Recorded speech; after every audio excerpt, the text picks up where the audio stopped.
Bonjour à toi, aujourd'hui je vais te parler de la blessure du rejet, donc basée sur les 5 blessures de l'âme de Lise Bourbeau. Je suis absolument pas une experte par rapport à ça.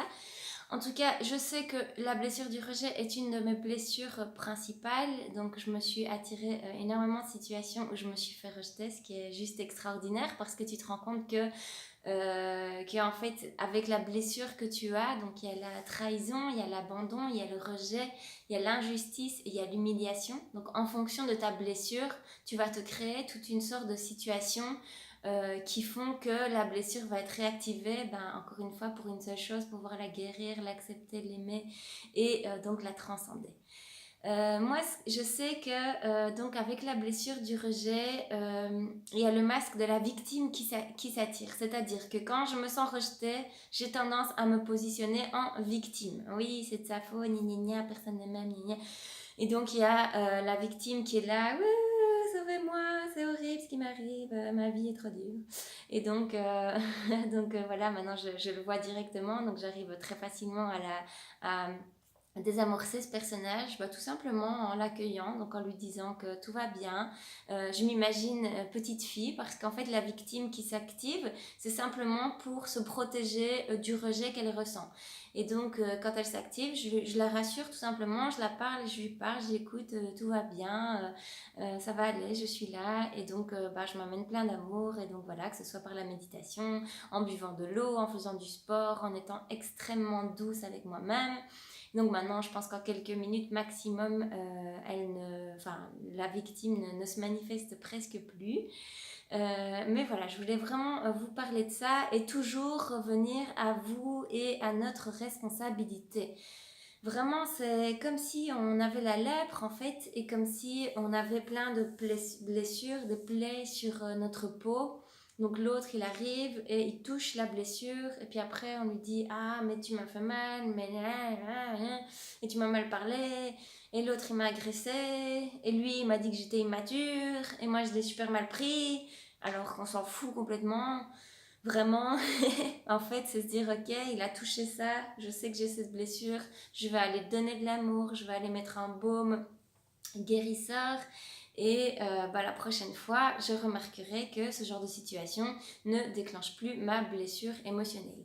Alors moi, je voulais poser une question et se dire simplement, tiens, quand on a une bronchite, est-ce qu'on va se poser 1000 questions, de se dire pourquoi est-ce que j'ai une bronchite, mais quand même, mais c'est qui me l'a refilé, mais c'est quel virus ou quelle bactérie ou quel microbe qui est là et qui me rend malade, et enfin, est-ce qu'on va ruminer pendant des jours sur la bronchite? Je crois qu'on fait pas ça, en tout cas moi je le fais pas, je pense que peu de personnes le font finalement.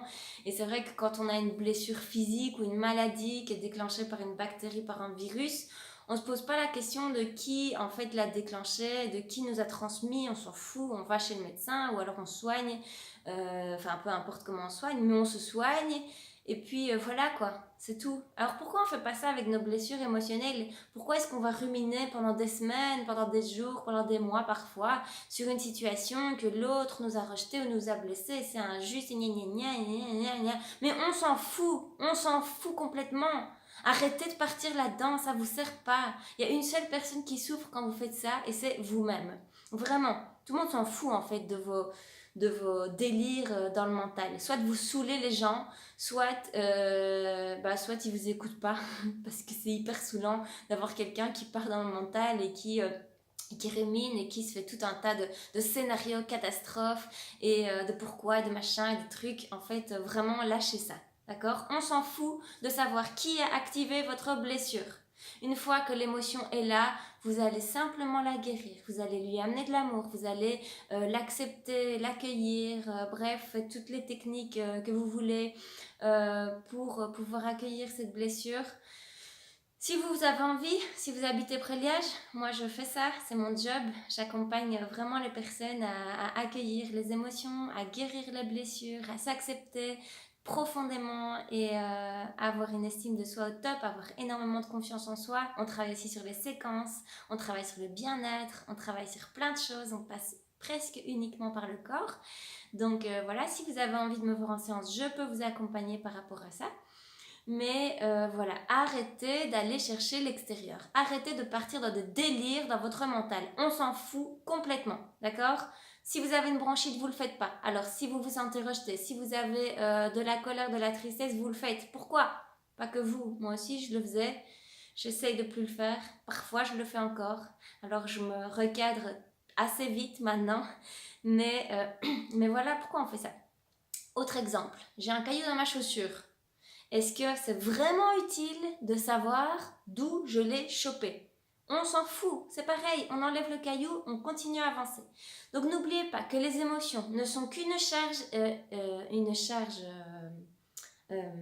une charge magnétique, mais une charge énergétique, voilà, et que quand on ressent une émotion, ça veut dire simplement qu'il y a quelque chose qui n'est pas fluide, il y a quelque chose qui n'a pas été résolu, il y a quelque chose qui n'a pas été accepté, qui n'a pas été pardonné, qui n'a pas été aimé en vous. Donc je vous invite à simplement faire ce travail. L'autre, il va toucher ma plaie, on s'en fout de savoir si c'est Pierre, Paul, Jacques, une situation d'il y a 16 ans, d'il y a 15 ans, d'il y a 25 ans. Vraiment, lâchez la personne, revenez à vous.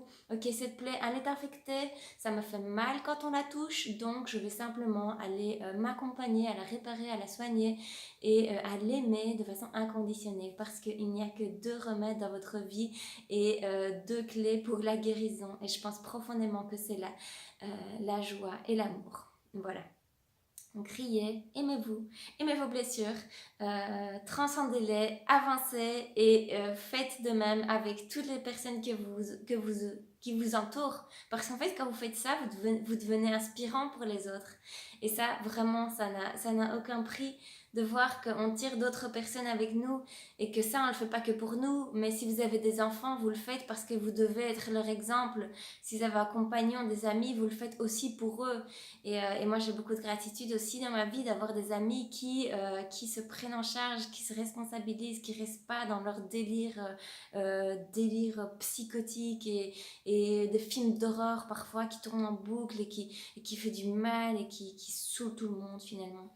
Donc j'ai beaucoup de gratitude de m'être entourée de personnes qui pensent comme moi et qui m'inspirent et que j'inspire et qu'on se tire vers le haut. Et ça n'a vraiment pas de prix. Donc mettez de la valeur là-dessus.